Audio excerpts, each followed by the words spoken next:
conforme o dia, a hora, a oportunidade, para poder chegar aí do teu ladinho. Cola e enfila em ritmo. Aqui você tem direito à informação.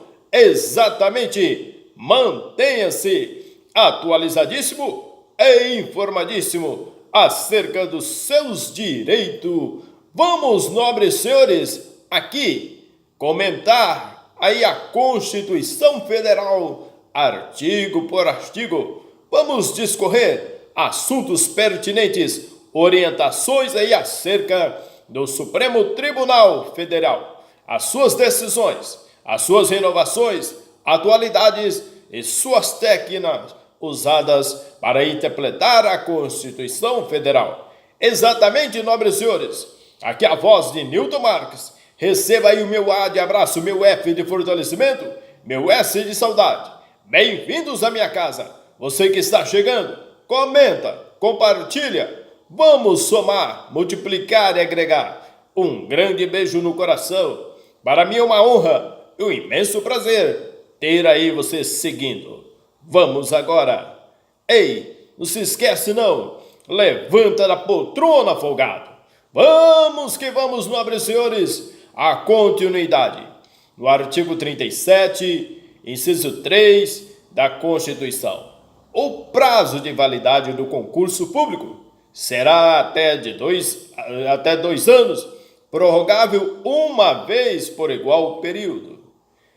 O concurso público, o certame, será predileto dentro desse prazo razoável de 2 anos, sendo prorrogável por uma única vez.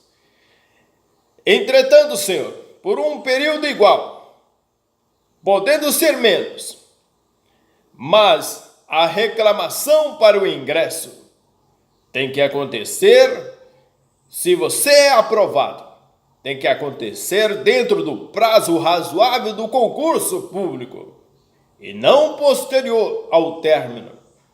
Entretanto, nobres senhores, percebemos que a administração é certa, não está obrigada a prorrogar o prazo de validade dos concursos.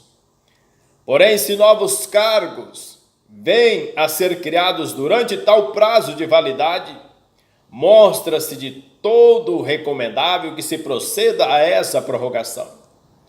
Na hipótese de haver novas vagas prestes a serem preenchidas, eu diria, em razoável número de aprovados em concurso ainda em vigor, quando da edição da lei que criou essas novas vagas, não são justificativas bastante para o indeferimento da prorrogação da validade do certame público.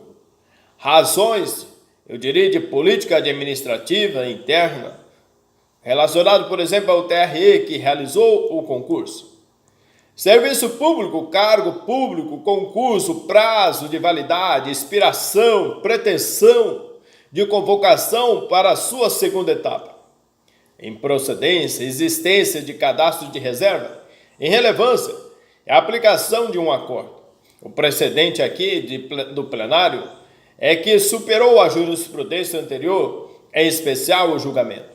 O agravo improvido, expirado no prazo de validade do concurso, não procede pretensão de convocação para a segunda etapa, sendo irrelevante a existência de cadastro de reserva, que não atribui prazo indefinido de validez aos certames. O ato do poder público, que após ultrapassar o primeiro biênio de validade de concurso público, institui novo período de 2 anos de eficácia do certame, ofende o artigo 37, inciso 3º da Constituição. A nulidade das nomeações realizadas com fundamento em tal ato e pode ser declarada pela administração sem a necessidade de prévio processo administrativo, em homenagem ao que a súmula 473 do STF. Doravante, nobres senhores, o inciso 4. Durante o prazo improrrogável previsto no edital de convocação, aquele aprovado em concurso público de provas e títulos, será convocado com prioridade sobre novos concursados para assumir cargo ou emprego na carreira.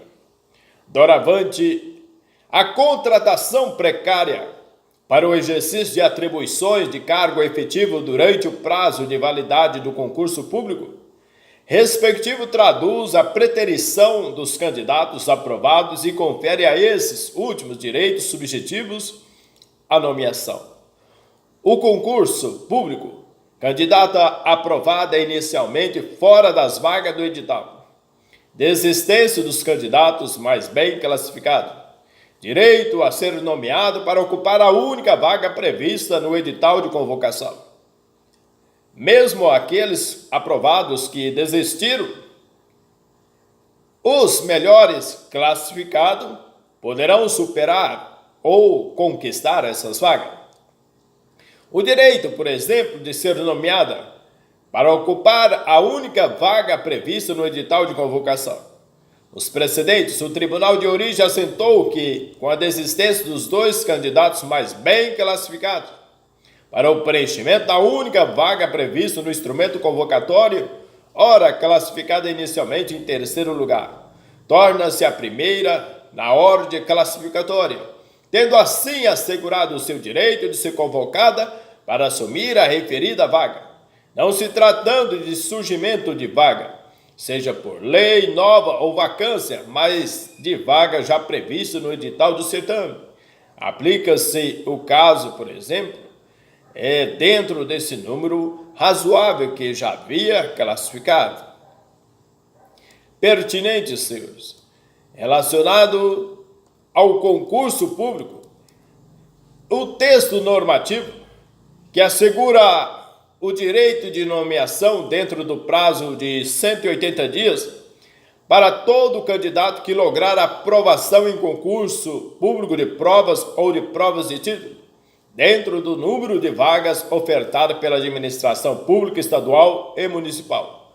O direito do candidato aprovado em concurso público de provas ou de provas e títulos ostenta duas dimensões.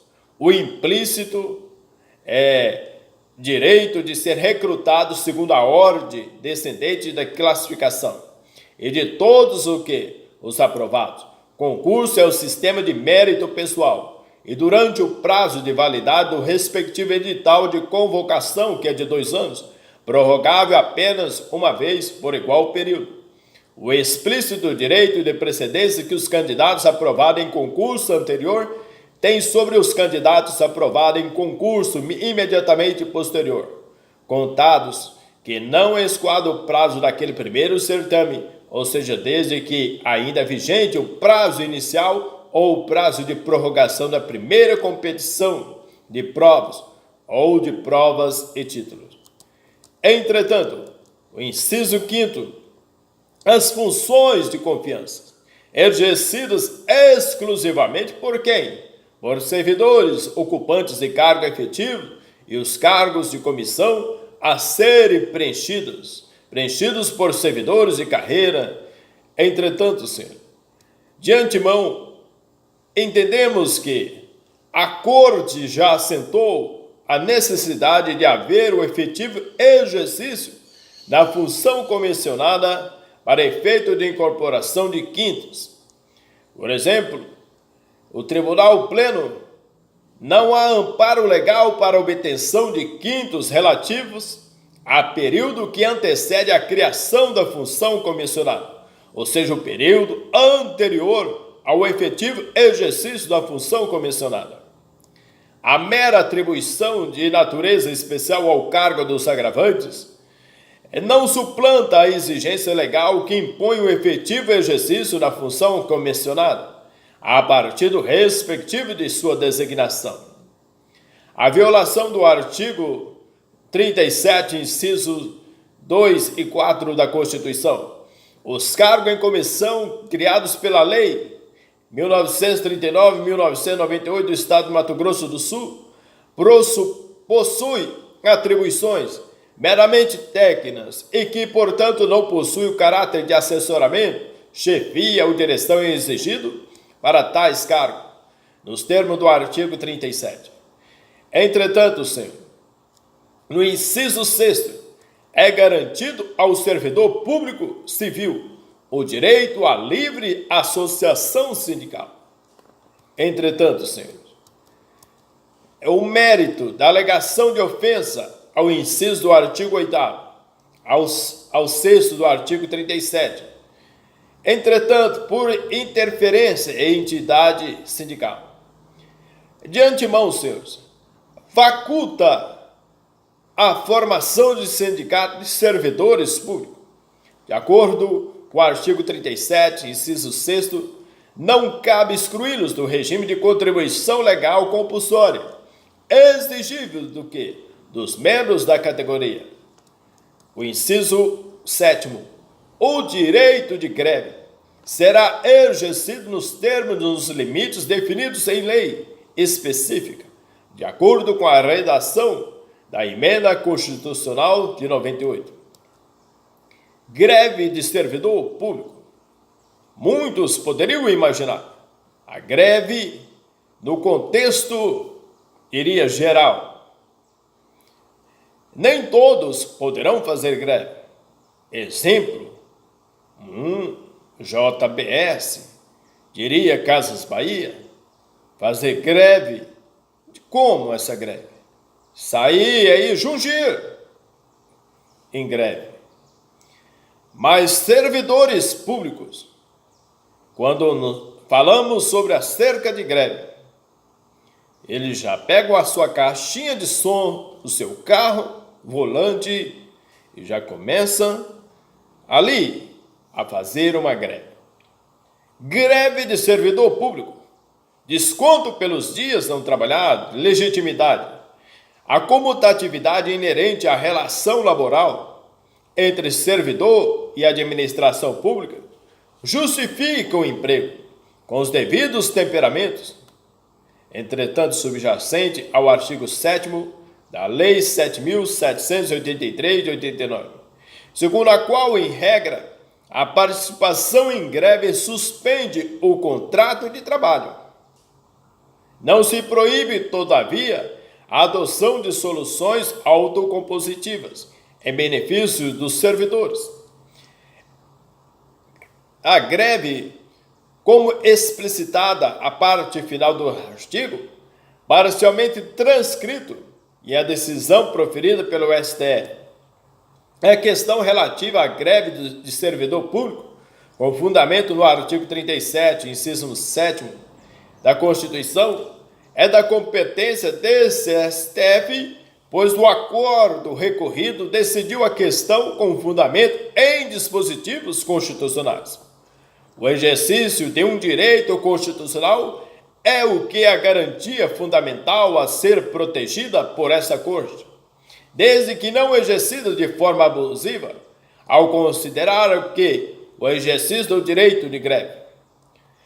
A simples circunstância de um servidor estar em estágio probatório não é justificativa para a demissão com fundamento na sua participação em movimento grevista, por período superior a 30 dias.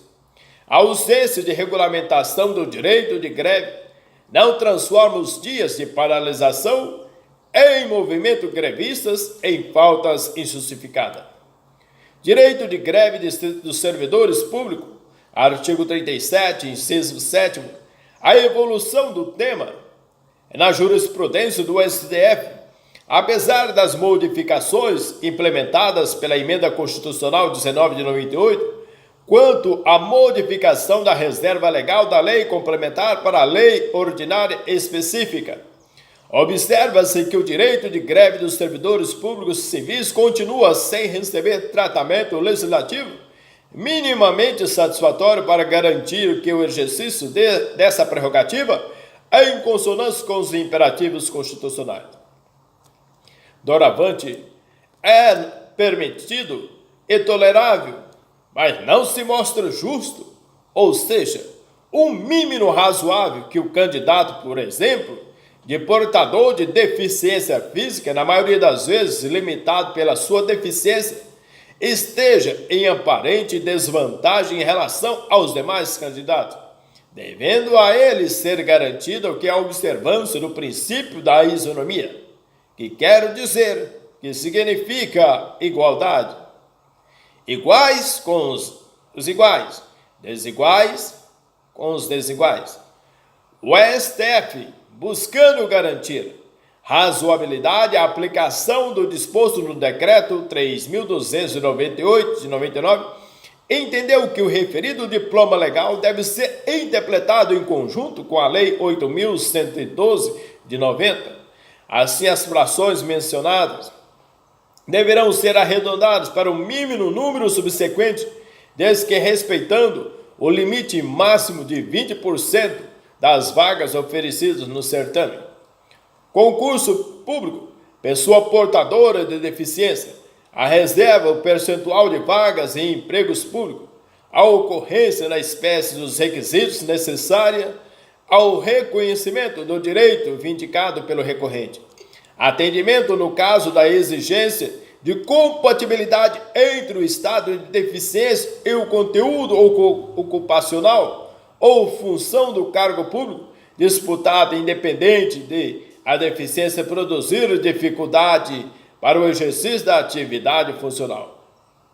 Doravante, senhores, o inciso 9, a lei estabelecerá o quê? Os casos de contratação por tempo determinado para atender à necessidade temporária excepcional de interesse público.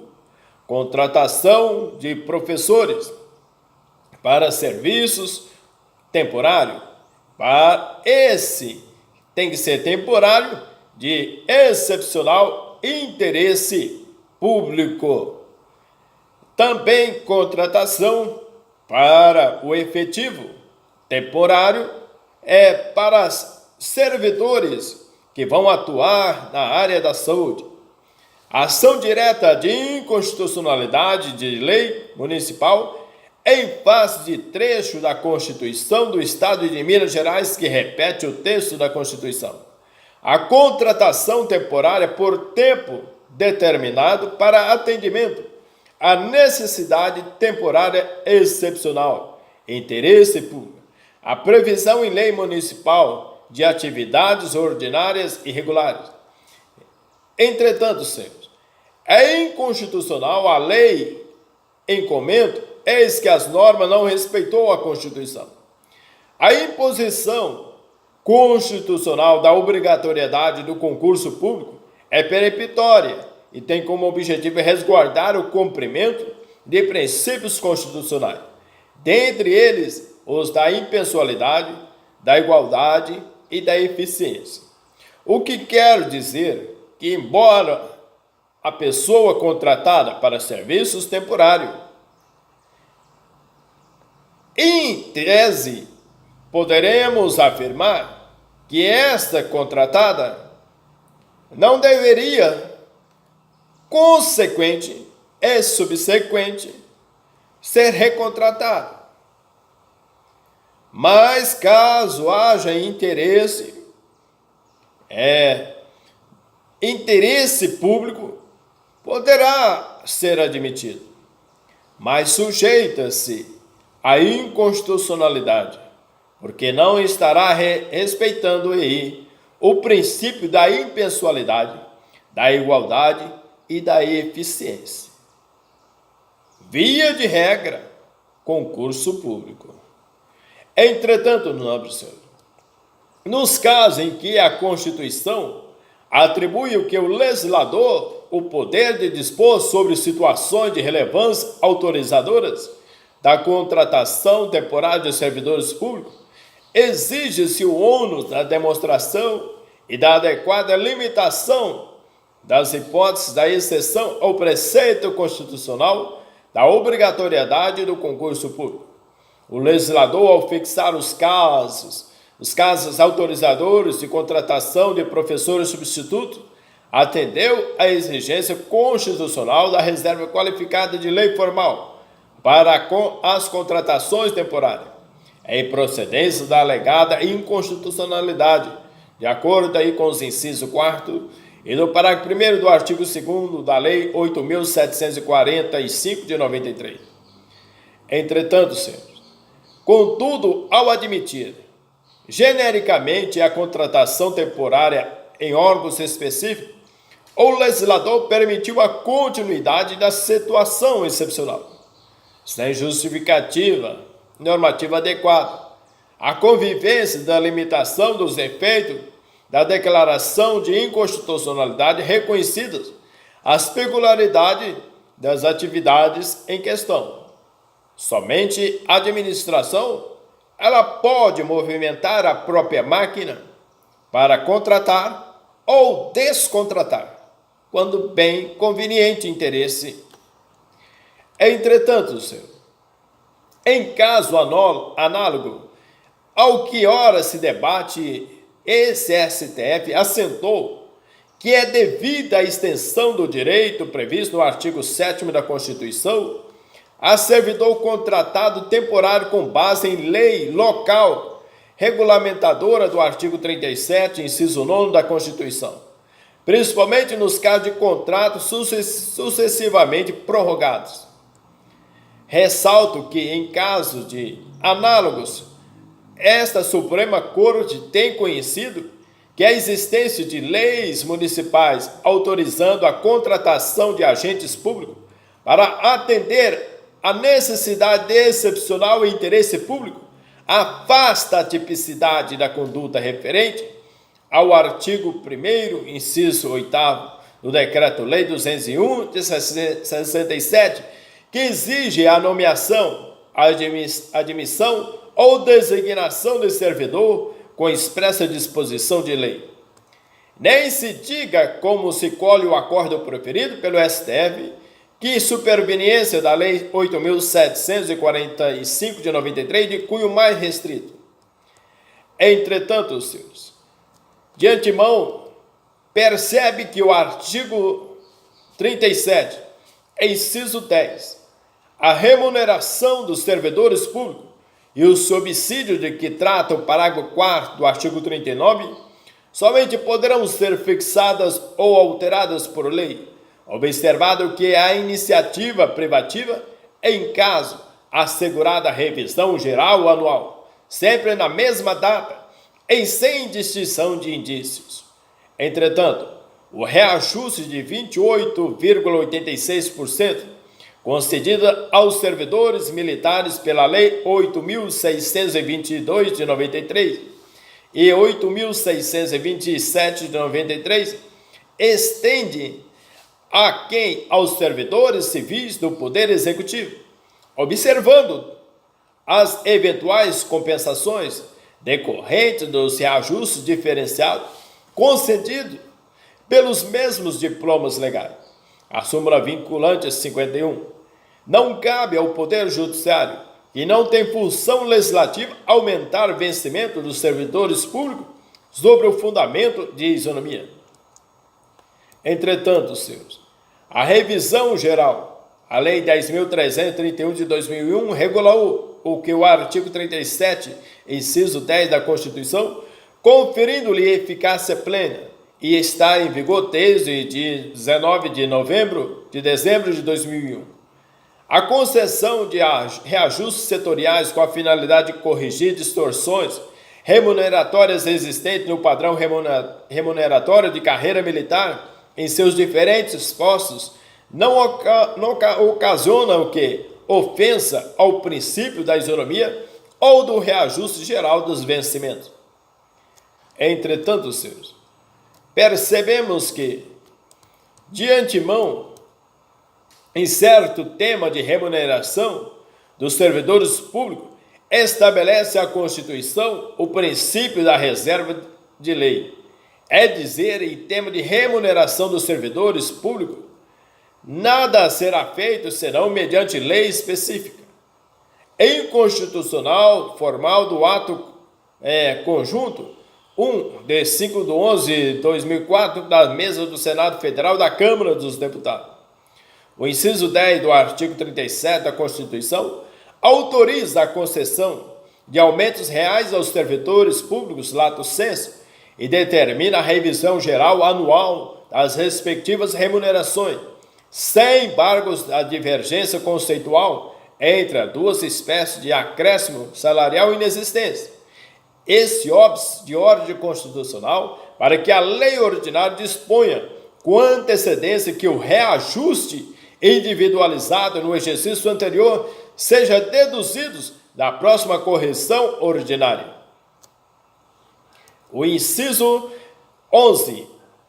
A remuneração e o subsídio dos ocupantes de cargo, funções e empregos públicos da administração direta, autárquica e fundacional, dos membros de qualquer dos poderes da União, dos Estados, do Distrito Federal, dos municípios, dos detentores de mandato eletivo, dos demais agentes públicos e os proventos, pensões ou outra espécie remuneratória, percebidos cumulativamente ou não, incluída que as vantagens pessoais ou de qualquer outra natureza, não pode exceder o subsídio mensal em espécie dos ministros do Supremo Tribunal Federal, aplicando-se como limite nos princípios o subsídio do prefeito e nos estados e no Distrito Federal, o subsídio mensal do governador no âmbito do Poder Executivo, o subsídio dos deputados estaduais e distritais no âmbito do Poder Legislativo e subsídio dos desembargadores do Tribunal de Justiça, limitando a 90 inteiros e 25 centésimos por cento de subsídio mensal, em espécie dos ministros do Supremo Tribunal Federal no âmbito do Poder Judiciário. Aplicável este limite aos membros do Ministério Público, aos procuradores e aos defensores públicos. Redação da Emenda Constitucional 41 de 2003. Está aí todo o rol elencado, aí esta listinha. Entretanto, senhor, incide o artigo 37 na base do cálculo de verba indenizatória e não no valor total devido. No que respeita o subteto dos servidores estaduais, a Constituição estabeleceu a possibilidade do Estado optar entre o que é a definição do subteto por poder, hipótese em que o teto dos servidores da Justiça corresponderá ao subsídio dos desembargadores de Justiça, conforme o artigo 37, inciso 11. E tal definição, senhor, de um subteto único correspondente ao subsídio mensal dos desembargadores do Tribunal de Justiça para todo e qualquer servidor. Poder ficando de fora desse subteto apenas o subsídio dos deputados. Artigo 37, parágrafo 12 da Constituição, conforme a redação da Emenda Constitucional 47 de 2005. Entretanto, senhor, o teto de retribuição estabelecido possui eficácia imediata, submetendo às referências de valor máximo nele discriminar todas as verbas de natureza remuneratória percebidas pelos servidores públicos da União, Estado, Distrito Federal e município, ainda que adquiridas de acordo com o regime legal anterior. Doravante, nesse juízo prévio e sumário,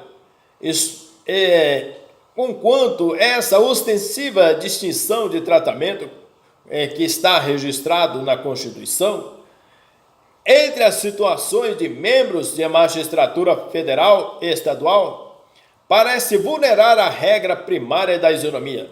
Artigo 5º, no capítulo 1º, pelas mesmas razões interpretadas pelo artigo 37, parágrafo 12. Entretanto, acrescido pela Emenda Constitucional 47 de 2005, ao permitir aos Estados e ao Distrito Federal fixar como limite único de remuneração nos termos do inciso 11 do caput o subsídio mensal dos desembargadores do respectivo Tribunal de Justiça, limitando aí a 90 inteiros e 25 centésimos por cento de valor e o subsídio dos ministros dessa Corte. Também não pode alcançar-lhe os membros da magistratura. Ministros aposentados do STF, proventos, subsídios, o teto remuneratório, essa pretensão de imunidade, a incidência do teto sobre o adicional por tempo de serviço, o percentual máximo de 35% sobre o acréscimo de 20% que refere o artigo 184, inciso 3º da Lei 1711 de 52. Entretanto, o mandado de segurança deferido em parte no tocante à magistratura, independente de cuidar-se de uma emenda constitucional, a extinção da vantagem decorrente da instituição do subsídio em parcela única, a nenhum magistrado pode ter acrescentado o que é prejuízo financeiro indevido, por força do artigo 65, inciso 8º de Loman, Lei Complementar 3579, desde que sua edição. O adicional cogitado está limitado a 35% calculado sobre o vencimento e a representação mensal, Loman, artigo 65, parágrafo 1º. Entretanto, seus, o inciso 12, os vencimentos dos cargos do Poder Legislativo e o Poder Judiciário não poderão ser superiores ao pago pelo Poder Executivo.